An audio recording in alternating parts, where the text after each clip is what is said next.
Assalamualaikum warahmatullahi wabarakatuh. Nama saya Risa Nabila.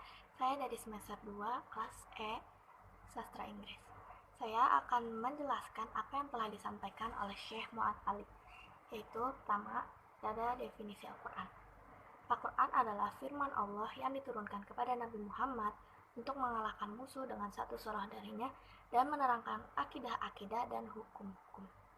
Tapi, ada sebagian yang melengkapi dengan menyebutkan Al-Quran adalah firman Allah yang diturunkan kepada Nabi Muhammad melalui malaikat Jibril yang mempunyai gelar Ruhul Kudus yang diturunkan secara berangsur-angsur untuk mengalahkan musuh dengan satu surah darinya yang menerangkan akidah-akidah dan hukum-hukum dan lain-lain itu yang diberi pahala siapa saja yang membacanya dan yang mendengarkannya.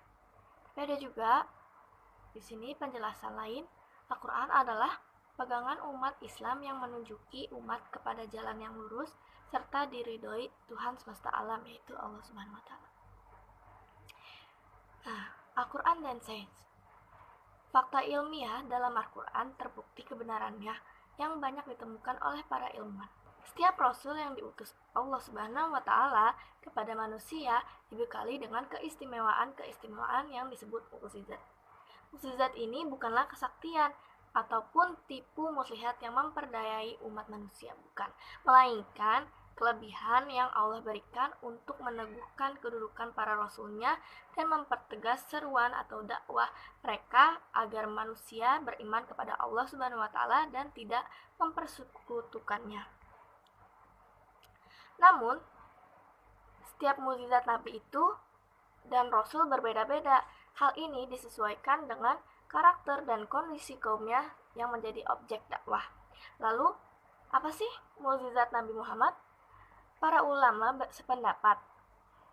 Di antara sekian banyak mukjizat yang Allah berikan kepada Nabi Muhammad, yang terbesar adalah Al-Quran.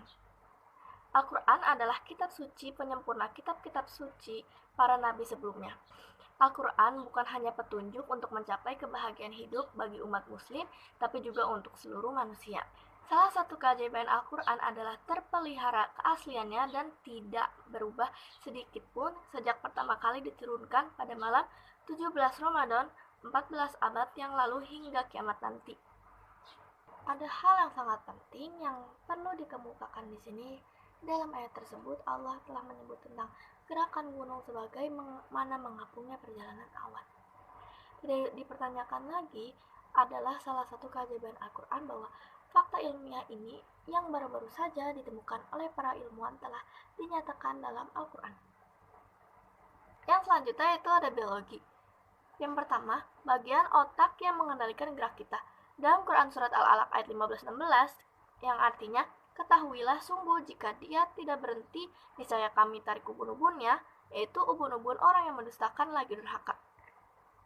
Ungkapan ubun-ubun orang yang mendustakan lagi durhaka dalam ayat ini sungguh menarik, yaitu penelitian yang dilakukan tahun-tahun belakangan mengungkapkan bahwa bagian prefrontal yang bertugas mengatur fungsi khusus otak terletak pada bagian depan tulang tengkorak. Para ilmuwan hanya mampu menemukan fungsi bagian ini selama kurun waktu 60 terakhir. Sedangkan Al-Quran telah menyebutkannya 1400 tahun lalu. Jika kita lihat bagian dalam tengkorak, di bagian depan kepala akan kita temukan daerah otak besar. Jelas bahwa ungkapan ubun-ubun yang mendustakan lagi durhaka benar-benar merujuk pada penjelasan tersebut. Nah, fakta yang dapat kita ketahui para ilmuwan selama 60 tahun terakhir telah dinyatakan di dalam Al-Quran sejak dulu. Selanjutnya itu ada sidik jari. Setiap manusia memiliki ciri sidik jari yang unik dan berbeda antara satu orang dengan orang yang lain. Keunikan sidik jari baru ditemukan pada abad 19. Sebelum penemuan itu, sidik jari hanya dianggap sebagai lengkungan biasa yang tidak memiliki arti. Al-Quran Surat Al-Qiyamah ayat 3 dan 4 menjelaskan tentang kekuasaan Allah untuk menyatukan kembali tulang belulang orang yang telah meninggal. Bahkan Allah juga mampu menyusun kembali ujung-ujung jari dengan kesempurnaan. Yang selanjutnya itu ada kelahiran manusia. Nah, penciptaan manusia dan aspek-aspeknya itu luar biasa dalam banyak ayat. Beberapa informasi di dalam ayat-ayat ini sedemikian rinci sehingga mustahil bagi orang yang hidup di abad ke-7 untuk mengetahuinya. Nah, beberapa di antaranya itu ada 4 macam. Yang pertama, manusia tidak diciptakan dari mani yang lengkap, tetapi dari sebagian kecilnya. Yang kedua, sel kelamin laki-laki lah yang menentukan jenis kelamin bayi. Yang ketiga, janin manusia melekat pada rahim sang ibu bagaikan lintah. Dan yang terakhir itu manusia berkembang di 3 kawasan yang gelap di dalam rahim. Selanjutnya itu ada setetes mani. Nah, setetes mani ini dalam pengetahuan modern diteliti bahwa selama pertumbuhan seksual 250 juta sperma terpancar dari si laki-laki pada satu waktu. Sperma melakukan perjalanan selama 5 menit yang sulit di tubuh si ibu sampai menuju sel telur. Hanya 1000 dari 250 juta sperma yang berhasil mencapai sel telur. Sel telur yang berukuran setengah dari sebutir garam hanya akan membolehkan masuk 1 sperma saja. Artinya, bahan manusia bukan dari mani seluruhnya, melainkan hanya sebagian kecil darinya. Yang ini dijelaskan dalam Quran Surat Al-Qiyamah ayat 36-37 yang artinya, apakah manusia mengira akan dibiarkan tak terurus? Bukankah ia hanya setitik mani yang dipancarkan? Selanjutnya itu ada campuran dalam air mani. Cairan tersebut yang disebut mani tidak mengandung sperma saja. Cairan ini justru tersusun dari campuran-campuran berbagai cairan yang lainnya. Cairan ini mempunyai fungsi semisal mengandung gula yang diperlukan untuk menyediakan energi bagi sperma, menetralkan asam di pintu masuk rahim, dan melicinkan Al-Quran hingga memudahkan pergerakan sperma. Yang cukup menarik, ketika mani disinggung di Al-Quran, fakta ini yang ditemukan oleh pengetahuan modern juga menunjukkan bahwa mani itu ditetapkan sebagai cairan campuran. Dalam Quran Surat Al-Insan ayat 2, yang artinya, sungguh kami ciptakan manusia dari setetes mani yang bercampur yang kami hendak mengujinya dengan perintah dan larangan, karena itu kami jadikan dia mendengar dan melihat. Selanjutnya itu ada kelamin bayi. Nah, penelitian sebelumnya diyakini bahwa jenis kelamin bayi ditentukan oleh sel-sel ibu, atau setidaknya dipercaya bahwa jenis kelamin ini ditentukan secara bersama oleh sel laki-laki dan perempuan. Namun, kita diberitahu informasi yang berbeda dalam Al-Quran yang menyatakan bahwa jenis kelamin laki-laki dan perempuan diciptakan dari air mani apabila dipancarkan. Dalam Quran Surat An-Najm ayat 45 dan 46 yang artinya, dialah yang menciptakan berpasang-pasangan pria dan wanita dari air mani apabila dipancarkan. Kini diketahui bahwa jenis kelamin ditentukan oleh sel sperma dari tubuh pria dan bahwa wanita tidak berperan dalam proses penentuan jenis kelamin ini. Selanjutnya itu ada segumpal darah yang melekat di rahim. Ketika sperma laki-laki bergabung dengan sel telur wanita, intisari bayi akan lahir terbentuk. Sel tunggal yang dikenal sebagai zigot dalam ilmu biologi akan segera berkembang biak dengan membelah diri hingga akhirnya menjadi segumpal daging atau segumpal darah. Tentu saja hal ini tuh cuma bisa dilihat dari bantuan mikroskop saja. Selanjutnya itu ada ilmu fisika. Nah, yang pertama itu ada rahasia besi. Besi adalah salah satu unsur yang dinyatakan secara jelas dalam Al-Quran. Dalam surat Al-Hadid yang berarti besi, kita diketahui sebagai berikut. Quran Surat Al-Hadid ayat 25 yang artinya, dan kami turunkan besi yang padanya terdapat kekuatan yang hebat dan berbagai manfaat bagi manusia. Nah, kata yang berarti ini kami turunkan khusus digunakan untuk besi dalam ayat ini yang dapat diartikan secara kiasan untuk menjelaskan bahwa besi diciptakan untuk memberi manfaat bagi manusia. Tapi ketika kita mempertimbangkan makna harfiah kata ini, yakni secara bendawi diturunkan dari langit, kita akan menyadari bahwa ayat ini memiliki keajaiban ilah yang sangat penting. Selanjutnya, yaitu relativitas waktu. Albert Einstein pada awal 20 berhasil menemukan teori relativitas waktu. Teori ini menjelaskan bahwa waktu ditentukan oleh massa dan kecepatan. Waktu dapat berubah sesuai dengan keadaannya. Beberapa ayat dalam Al-Quran juga mengisyaratkan adanya relativitas waktu ini. Di antaranya dalam Quran surat Al-Hajj ayat 47, surat As-Sajdah ayat 5, dan Al-Quran surat Al-Ma'rij ayat 4. Nah, Quran surat Al-Hajj ayat 47 artinya sebagai berikut.